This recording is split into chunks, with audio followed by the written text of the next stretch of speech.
Hello and thanks for joining us on Chicago Tonight. I'm Nick Blumberg. Brandis Friedman has the evening off. Here's what we're looking at. It's a good night for the people of the state of Illinois. The Illinois House passes a bill boosting large developments, but is it enough to woo the Chicago Bears?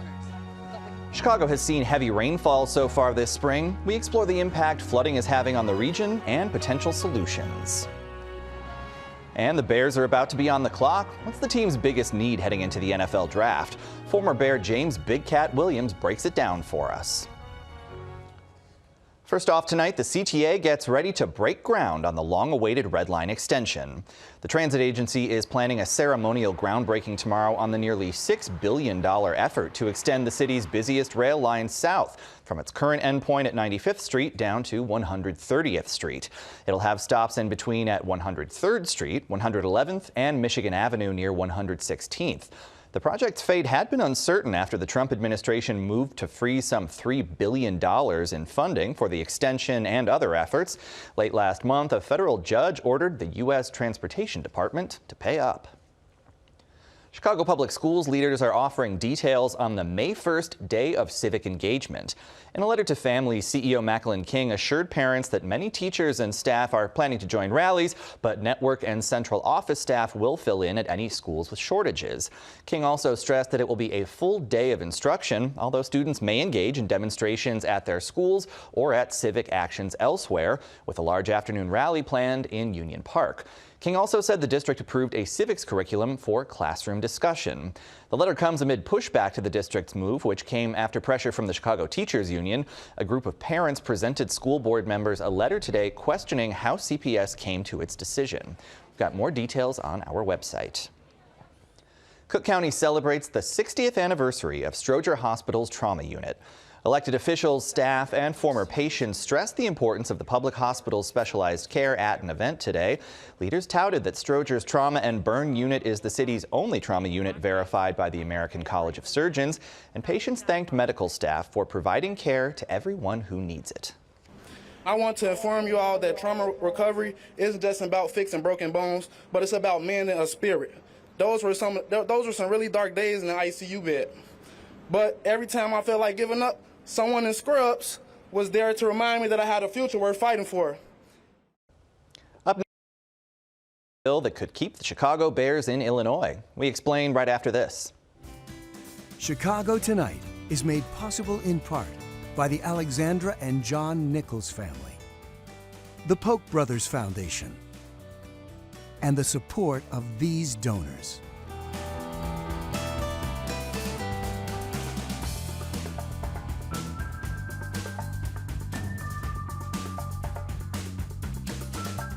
An effort to keep the Bears on this side of the state line is moving forward. The Illinois House yesterday passed a so-called mega projects bill by a vote of 78 to 32. The economic development measure would apply to a potential new Bears stadium in Arlington Heights, though the team says it's still looking for more changes. Joining us now from Springfield is Brendan Moore, State House reporter with Capital News Illinois. Brendan, thanks for being with us. So this bill is different from a measure that we saw back in February. What are the key provisions that folks should know? Yeah, so while the bill that passed in February was a mega project bill, this one is a broader economic development bill that has a mega project component to it. So I would say the biggest difference in terms of the mega project aspect is there's a property tax relief provision in there. That means that half the pilot payment would go to property tax relief, both in surrounding taxing districts and to a statewide fund. But then there are also a lot of provisions in there for other economic development measures, such as rail yards, which can be used in Chicago for perhaps the One Central development by Soldier Field, or perhaps in the South Loop for a White Sox stadium. And there's some star bond language in there. So it really is kind of a Christmas tree, and it'll be interesting to see how it is received in the Senate. Yeah, and that pilot payment for folks who aren't familiar with that, outline for us how that would offer something like the Bears several decades of certainty on how much they'd be paying. Yeah, so basically, this payment in lieu of taxes is what pilot stands for. It would allow for the Bears to negotiate their property taxes with the local taxing bodies, in this case in Arlington Heights, and it would give them some certainty on what they're going to be paying instead of kind of the every year you're kind of at the whim of the assessor, kind of knowing what your payment is going to be. So it kind of gives them that certainty that they say is necessary to build in Arlington Heights and to not go to Indiana. Yeah, you mentioned, some of what the Bears are looking for. In a statement, they said they welcome the progress, but they're looking for additional amendments. Do we have any sense of what else the team is asking for here? Yeah, they didn't specify in that statement, but if you read between the lines, I think they're going to want a change to that property tax provision because if you're putting 50% of the pilot payment towards property tax relief, that is money that's not going to go necessarily to the schools or to the municipalities or to the other taxing districts. So the worry would be is that they're going to ask for perhaps double what they would have originally asked for because they want to get the money for the services that they provide and not necessarily have it siphoned away for property tax relief. So I think that is something that is probably going to be looked at. That was language that was added in the House, was not negotiated with the governor or with the Senate. So I think that is something that's probably going to be revisited. We've got just about 30 seconds left, but this has passed the House. Do we have any sense of what folks in the state Senate or Governor Pritzker think of this measure?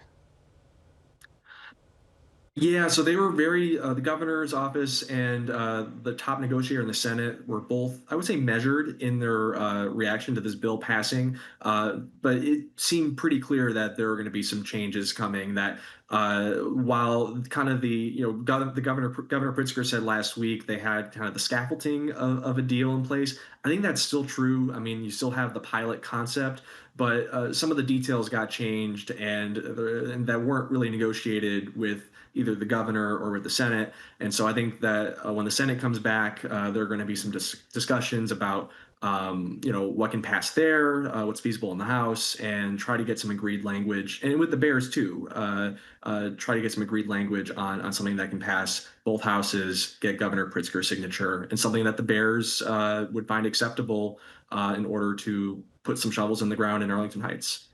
All right, we know you'll be keeping an eye on whatever the changes are. Brendan Moore, thanks so much for joining us. Always a pleasure, Nick. And you can read Brendan Moore's full story on our website. It's all at WTTW.com/news.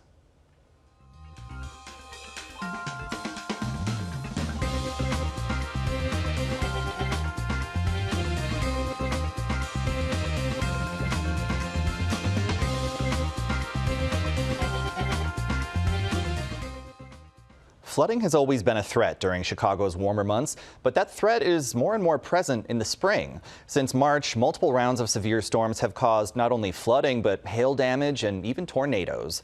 Joining us to discuss flooding, its impacts, and how we can manage them are Kevin Fitzpatrick, Assistant Director of Engineering at the Metropolitan Water Reclamation District, and via Zoom, Ashish Sharma, the Climate and Urban Sustainability Lead at the University of Illinois Discovery Partners Institute. Thank you both for being here to talk about this with us. Ashish Sharma, if I could start with you, please. How is climate change affecting the threat of severe weather here in Chicago? Yeah, thank you for having me. I think it's a good question. If you look at climate change impacts, we are seeing over the Midwest, there is a wet pattern above normal precipitation, and the region is stuck into a storm track corridors. So basically, the atmosphere is a lot more warmer than normal. It's building up a lot of moisture, and then moisture is turning into a lot of rainfall because of higher instability. And leading to a lot of thunderstorms and tornadoes as well. And if you think about this, this has become a classic recipe for severe weather. And right now it's just happening a little bit more often. Yeah, certainly quite frequent this spring. Kevin Fitzpatrick, the MWRD plays a key role here. For folks who aren't familiar, what infrastructure does it manage to help contain floodwater? So most people don't realize we are an independent government agency. We serve the city of Chicago and 128 suburbs. And we have a stormwater management authority that we gained in 2004 as a regional stormwater district for all of Cook County. And some of the infrastructure we have are the tunnel and reservoir plan, or deep tunnel as most people know it. We also have over 35 stormwater reservoirs that help prevent overbank flooding from exacerbating, from, I guess, leaving the banks of rivers and working its way into homes and streets. And then we do stormwater management partnership projects with several different partners around the county to put in things like green infrastructure, conveyance projects, stormwater conveyance, storage, underground storage projects. So we have several different, we have a very diverse array of projects. And, you know, when heavy rains are in the forecast, what sorts of things does MWRD do to prepare for that? Well, one of the things we did about over 100 years ago now, we reversed the flow of the Chicago and Calumet rivers. I think most people know about that project, and Chicago was kind of famous for that. But as part of that project, we created 76 miles of man-made waterways, which we have the ability to somewhat control the level of. So in advance of a storm, we can let more water out of those canals downstream and create about 5 billion gallons worth of storage in the canals, so that when it does rain, a lot of that water can be absorbed within the canal itself. And of course, as that level does continue to rise during a storm, we have the ability to release some of it to Lake Michigan if the lake level is low enough. Ashish Sharma, you know, we sometimes call floods 50-year floods or 100-year floods. I mean, what exactly, you know, do those phrases mean? You know, is that meaning changing as the climate does? Yeah, I think those are return intervals. So a flood which happens for a specific height, then generally the return interval is 100-year, 50-year, 500-year, and the 1,000-year. But what's happening these days is a 100-year storm or the flood impacts that we are seeing is not a 100-year flood. It has become 10 to 20-year even. So it is happening a lot more frequent and happening multiple times of the year, and more so especially in the Midwest right now. And you've worked on a project to help forecast weather sort of on the individual neighborhood level. How do you hope folks can use that tool? Yeah, definitely. So we run operational weather forecasting for the whole state of Illinois at 1 kilometer resolution, and we forecast weather for the next 48 hours. At the same time, the forecasting provides rainfall, but rainfall doesn't mean flood because it doesn't always flood where it rains. So we run after weather forecasting. If we see there is substantial amount of rainfall happening, then we run flood forecasting model, and those are GPU-based model, a little bit untraditional. Than a traditional model, which would take 17, 18 hours to run a flood model. We run in 2.5 hours. And we collaborated with MWRD on this, and we published a manuscript recently, and we are very proud of the work to provide much more nuanced and high resolution flood forecasting for the region. And we can go up to a few feet of resolution and provide flood depths as well as flood spread. That's interesting work. You know, Kevin Fitzpatrick, some of the sewer systems that feed into MWRD projects, they can be quite old. What sorts of challenges does that present? Yeah, it's a huge challenge. So I mentioned earlier the tunnel and reservoir plan. It's a project I've spent a lot of my career on, and it's really this amazing engineering project. It's got 110 miles of tunnels underneath basically every waterway in the Chicagoland area, or most of them. And it captures flow from local sewers. So combined sewers that have both domestic wastewater and rainwater previously would discharge to the waterway and pollute the waterway, and then the waterways would back up and flood people's homes. Now it can drop down into the deep tunnel at over 400 locations. And when I say deep tunnel, it's 300 feet below ground. The longest one stretches from Wilmette, comes under the North Shore Channel through downtown and out to the southwest suburb, and it discharges into the McCook Reservoir, which we saw earlier on the show. It's an enormous quarry that has been repurposed into this stormwater reservoir. So during a storm, we can capture up to 11 billion gallons of water in the TARP system, and then we hold it until after the storm and then pump it back to one of our treatment plants and clean it before returning it to the environment. But the problem we're seeing today with climate change and some of these more intense storms is that the water can't even make its way through the local sewers to the deep tunnel system, so it can back up within the neighborhood. So now we're trying to focus on how to keep water where it falls through things like green infrastructure or little local storage projects. Yeah, Ashish Sharma, you know, what does some of that look like to have climate resilient infrastructure in place? Yeah, I think Kevin put up a really great point that the first step for us is when it rains, how can we contain and slow down the water or absorb the water where it rains? And then think about where it moves and then see, okay, how can we manage at that stage? So first is mitigation as we think about it. So green infrastructure, permeable pavements, green roofs, anything that can really slow down the water flow, absorb it, retain it, infiltrate it. And then we can think of how the water can move through the pipe network system that we have and go use the top facility and so on. And then also, if we are not able to contain it, then it becomes combined sewage outflows and goes into the rivers and streams. So I think there are solutions of green infrastructure. Maybe we should also think about updating standards and retrofitting houses and more public awareness of using less water when the storms are intense, less laundry, less washing utensils and so on, and be conservative while you're using water. Yeah, some of it is, you know, the infrastructure. Some of it is the mindset, certainly. You know, Kevin, with the sort of the waterways, the tunnels, the reservoirs all connected, how do you try to make sure that, you know, a failure at one point doesn't cause problems, you know, across the whole system? Yeah, well, we believe in a lot of redundancy in our system. So the deep tunnel, for example, where it's pumped out, we make sure we have totally separate pump stations at a couple different locations, so that if something catastrophic happens at a pump station, we're still able to pump it out with another pump station.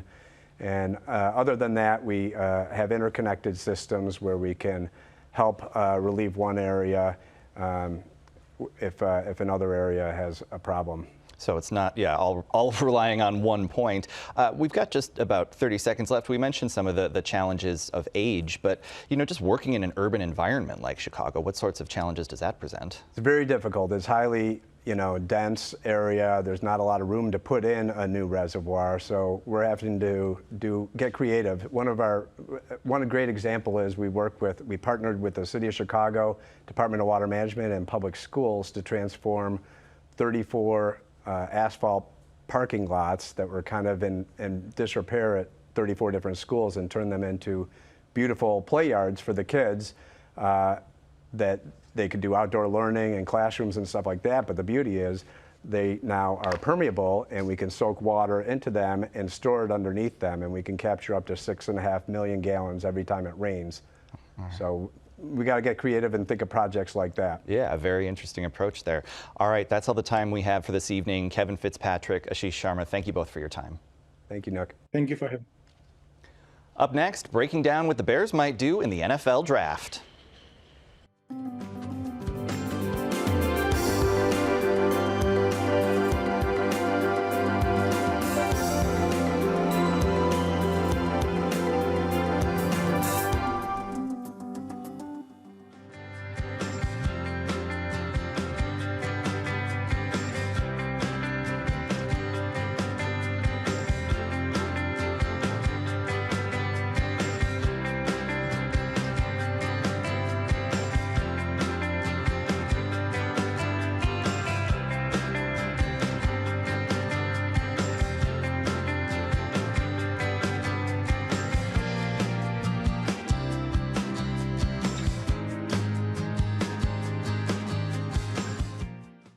In just over an hour, the 2026 NFL Draft is set to get underway in Pittsburgh. With 7 picks, key roster losses, and a pivotal year ahead for quarterback Caleb Williams, how will the Chicago Bears try to shape the future of the franchise? Joining us with his thoughts on that is James Big Cat Williams, former Chicago Bears offensive lineman. Good to see you. Thanks for joining us. Good to see you too. So the Bears have 7 picks. They've got 4 of them in the first 3 rounds. On paper, sounds pretty solid, but you know, given some of the holes in the roster, do you think that's enough to make meaningful improvements? Oh, you have to. You have to. You have, like you said, 4 picks in the top 100, and you need those picks to be productive. You need to be able to figure out guys that are going to work well in your system, whether it be offensively or defensively, and they're going to produce for you. They might not be starters right off the bat. They might come in, play special teams before they move on, but they need to be part of the rotation. So you've got to find those guys. Yeah. So, the Bears traded wide receiver DJ Moore. They lost a number of key defensive players in this offseason. Do you think they should be drafting for need something like offensive line or edge rusher, or should they just be going for the best guy available? Well, I think when you're picking at 25, you're trying to find the best fit for your organization, for your team. Whether it's an offensive lineman or a defensive lineman, you have to find somebody that can come in and be productive. You can't just you're not going to bring in someone at that 25 pick to just sit on the bench and learn. So you want somebody that's going to help you out along the way and progress as they go along. So that's what they're looking for.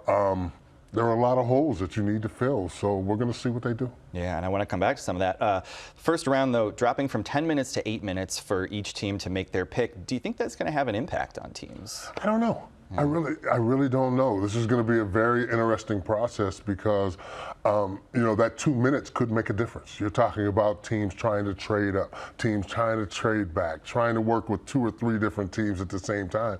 And now you have a shorter period of time where you have to figure that out. Sitting at home watching it on the sofa, yeah, it'll be great going down to 8 minutes. 2 less minutes I got to watch people just volley around on TV. So, it'll be interesting for the people in those war rooms. Yeah, I'm always impressed by the folks who are there doing the broadcast. Yeah. There's a lot of vamping going on. Yes, there is. Yes, there is. So the NFL announced the Bears are not going to receive compensatory draft picks after the departure of the former assistant GM Ian Cunningham, who went to the Atlanta Falcons. Even though the formula for this kind of a situation seems to indicate they should have. What do you make of that? Yeah, like you said, the formula says that they should have gotten a pick. For some odd reason, the NFL has voted against it or denied them. Chicago says that's what it should be. Atlanta has said that's what it should be. Don't understand why the NFL won't give up that pick. Interesting. Okay. Well, we've got Caleb Williams heading into his 3rd year. How would you evaluate his development so far?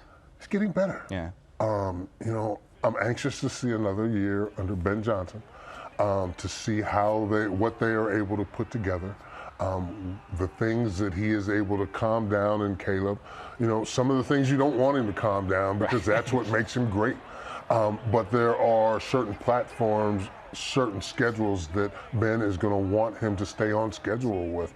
And once he is able to do that, I think that'll make him an all-around better player. Yeah, and having, Ben Johnson now in his 2nd season, Caleb in his 3rd, maybe they've sort of settled into the roles a little more and to their relationship. Well, I think Ben told him from Jump Street, you did well last year, but now it's going to get even a little harder because I'm going to ask more out of you. I'm going to want you to do more things. I'm going to want you to be more productive from Jump Street than having to ad-lib. Yeah, quite a turnaround that Johnson helped engineer last year.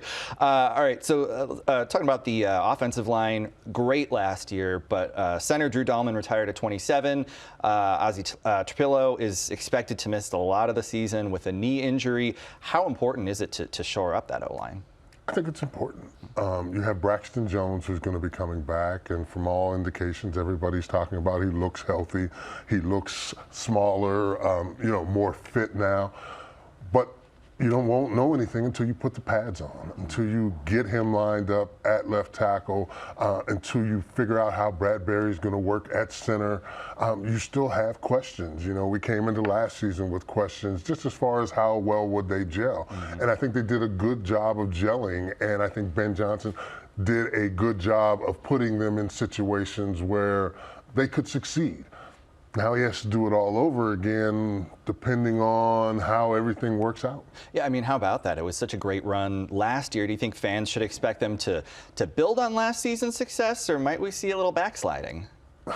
That's a hard question to answer because you might see a little bit of backsliding, but you also might see them as a team play better, not have to come from behind in so many games, not have to use the last 2 minutes in the game to figure out exactly where this team is. So if they only may have 10 wins and it's a win less than last year, but they did it in good fashion, then I'm okay with that. Yeah, we're almost out of time, but we've talked a lot about the O-line, but what do you think the biggest need is on the defensive side of the ball? I'm not sure. You need a safety. I think you need a corner. You definitely need an edge rusher. You need a defensive tackle. You have positions on that defensive side of the ball that you need to work on, that you need to try and get a little better. And you've got a connection to Pittsburgh yourself. Yeah, I'm glad I'm not there right now. But exciting to see them get the little bit of the spotlight, get the shine from the NFL Hopefully draft. the weather holds up and it'll be beautiful down there. They deserve it. Pittsburgh deserves it. All right, going to be very interesting to see what the Bears do. James Big Cat Williams, thank you so much. Thank you. And that's our show for this Thursday night. Don't forget, you can stream Chicago Tonight on our WTTW YouTube channel every evening and catch up on any programs you may have missed. Join us tomorrow night at 5:30 and 7 for the Week in Review. Now, for all of us here at Chicago Tonight, I'm Nick Blumberg. Thank you for watching. Stay healthy and safe, and have a good night.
Closed captioning is made possible by Robert A. Clifford and Clifford Law Offices, a Chicago personal injury and wrongful death firm with more than 40 years of experience in medical malpractice.